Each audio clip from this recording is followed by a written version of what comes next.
మరి ఈ సమయంలో క్రీస్తునందు ప్రియమైనటువంటి దేవుని బిడ్డలారా, మనము పోయిన ఆదివారం ప్రారంభించినటువంటి అంశము ద జారఫత్ ఎక్స్పీరియన్స్, సారెపతు అనుభవము. సారెపతు అనుభవము. దయచేసి నా మాటలు గమనించండి. సారెపతు అనే మాటకు అర్థమే ద టెస్టింగ్ ప్లేస్, పరీక్షించే స్థలం. దాని అర్థమే అది. సారెపతు అనే మాటకు అర్థము ద టెస్టింగ్ ప్లేస్, పరీక్షించేటువంటి స్థలం. ప్రియమైనటువంటి దేవుని బిడ్డలారా, మన అందరము కూడా మన జీవితంలో పరీక్షించబడే అనుభవం గుండా మనం వెళ్తాం. మనము రకరకాలుగా పరీక్షించబడతాం. పలు రకాలు అయినటువంటి అనుభవాల గుండా వెలుచు మనం పరీక్షించబడతాం. ఈరోజు క్రీస్తునందు ప్రియమైన దేవుని బిడ్డలారా, ఏలియా భక్తుని జీవితంలో ఈ సారెపతు అనుభవము చాలా చాలా ప్రాముఖ్యమైన అనుభవం.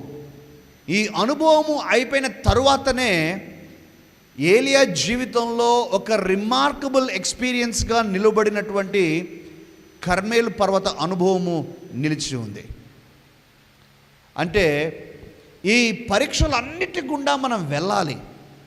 ఒక మాటను మీరు అందరూ మనందరం కూడా అర్థం చేసుకోవాలి. ఎప్పుడైతే పరీక్ష అనే మాట మనకు వినిపిస్తుందో, పరీక్ష అనగానే సాధారణంగా మనందరికీ వచ్చే ఫీలింగ్ ఏంటంటే, అమ్మో నాకు భయం, అమ్మో నాకు భయం అనేటువంటి మాటనే ముందుగా మన హృదయంలోనికి వస్తుంది. కానీ ప్రియమైన దేవుని బిడ్డలారా, సిద్ధపడిన వారిని అడగండి, పరీక్ష అంటే వారు అమ్మో నాకు భయం అనరు, కానీ ఆ పరీక్ష కొరకు వారు సిద్ధపడి ఉంటారు అనేటువంటి విషయాన్ని జ్ఞాపకం చేస్తూ ఉన్నాను. వారు సంతోషంగా ఆ పరీక్షను ఎదుర్కొంటారు.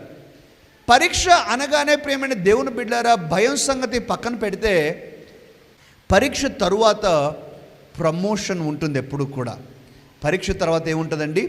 ప్రమోషన్ ఉంటుంది. 2వ క్లాస్ పరీక్ష పాస్ అయిన తర్వాత నువ్వు మరలా 2వ క్లాస్లో ఉండవు. 2వ క్లాస్ పాస్ అయిన తర్వాత నువ్వు 3వ క్లాస్కి వెళ్తావు. డిగ్రీ పాస్ అయిన తర్వాత you will get eligibility for the post graduation degree. ఆ విధంగానే ఆత్మీయతలో కూడా ఒక్కొక్క పరీక్ష నెగ్గే కొలది నీ జీవితంలో ప్రమోషన్ వస్తుంది. దేవుడు నిన్ను ఇంకా ఉన్నతమైన పరీక్షకు ఎదురు చేస్తా, మరి ఉన్నతమైన అనుభవాల గుండా తీసుకువెళ్తాడు.